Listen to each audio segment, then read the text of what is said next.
Arī es esmu beidzot ticis pie jaunas kūpinātavas. Nu, pat izvilkt no garažas, ir iemarināta vistiņa, cūks cauraudzīts.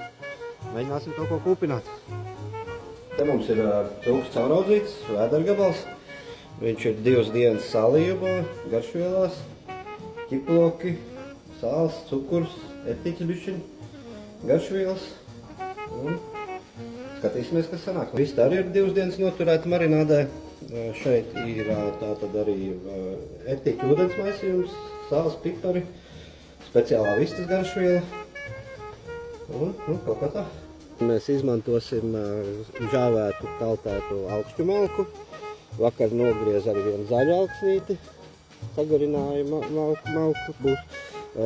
No zaļā alksnīša mēs tātad iegūstam papildus labāku garšu, papildus dūmu garšu. Un pašās beigās iesaka pusstundu pirms beigām pielikt vēl kadiķīti, sagriezt kadiķīti. Tas arī piedod speciāli tādu labu kūpinājumu garšu. Nu tad jaunajai kūpinātājai pirmais šķīliens, lai labi kurās. Arī īsti negribu iekurties, ļoti labs materiāls arī pamācīt.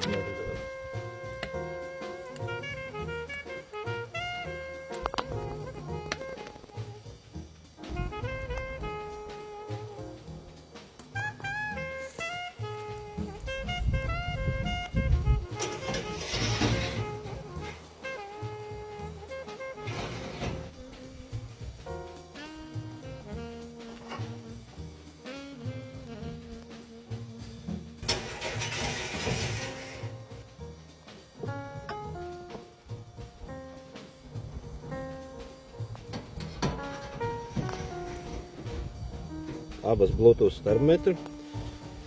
Šis ir ar probi, ar gaļā iedvirāmu adatu. Un šo aparātu sasinhronizē ar aplikāciju, ar mobilo telefonu un attālināt var uzmanīt, kāda ir kūpināšanas gaļas temperatūra.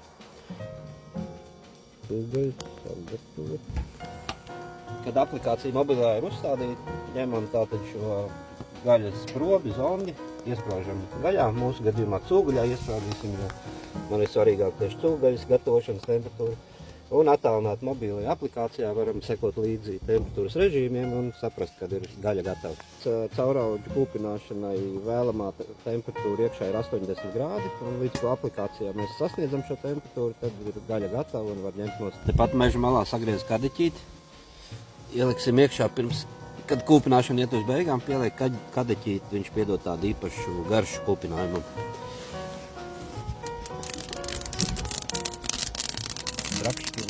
Mēraparātā mēs varam redzēt gan kūpinātavas temperatūru, gan gaļas iekšējo temperatūru. Kūpinātavā ir 90 kapekām un gaļā iekšā jau ir 65.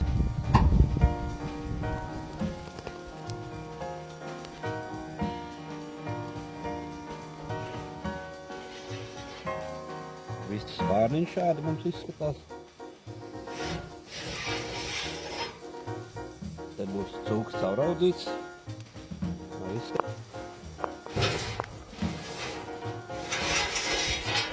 Nu, šādi mums izskatās gatava vistiņa. Labu apetīti!